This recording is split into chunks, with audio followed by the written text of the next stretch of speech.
যে কোড 164টা করার পরেই আপনাদের বক্তব্যটা নেই জন্য দুইটি মূর্তি ভাঙার ঘটনা ঘটেছে। দুইটা মণ্ডপে পরপর একদিন পরপর দুইটা মণ্ডপে মূর্তি ভাঙার ঘটনা ঘটেছে। একটা ঋষিপাড়াতে আর একটা হলো পালপাড়াতে।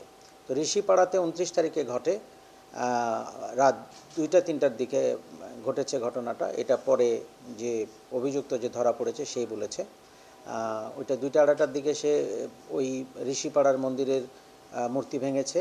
আর 1 তারিখে এটা ভোর 4টার দিকে সে পালপাড়ার যে পূজা মণ্ডপ আছে সেখানকার মূর্তিও সে ভেঙেছে এবং সে এটা আমাদের কাছে স্বীকার করেছে এবং কিছুক্ষণ আগে সে বিজ্ঞ আদালতের সামনেও সে দোষ স্বীকারোক্তিমূলক জবানবন্দি প্রদান করেছে।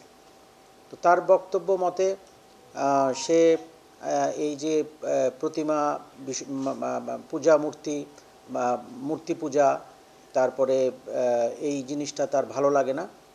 ব্যক্তিগতভাবে তার এই পূজা অর্চনার যে সংস্কৃতি হিন্দুদের, এটা তার পছন্দ না। সে চায় যে সবাই ইসলাম ধর্ম গ্রহণ করবে এবং তার বক্তব্য মতে সে তার এলাকাতে যে মণ্ডপ দুইটাতে প্রতিমা সে ভেঙেছে সেখানেই কাছাকাছি তার বাড়ি।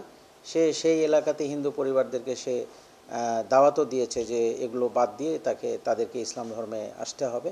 তো তারা নাকি তাকে বলেছিল যে, কথাও দিয়েছিল যে তারা ইসলামের পথে আসবে, কিন্তু তার কথা শোনে নাই। এটা একটা কারণ যে কেন শোনে না, এটা থেকেও তার একটা ক্ষোভ তৈরি হয়েছে।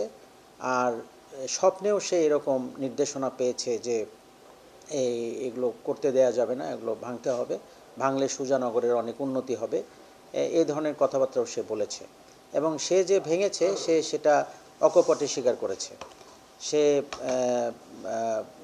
ঋষিপাড়ার সেটা ভেঙেছে, সেটার মূর্তির মাথা ভেঙে সে পুকুরে ফেলেছে। আর পরের দিনের যেটা ঘটনা ঘটেছে পালপাড়াতে, সেটাতে 5টা মূর্তি ছিল, 5টা মূর্তিরই সে মাথা ভেঙে সেটা মণ্ডপেই রেখে দিয়েছিল।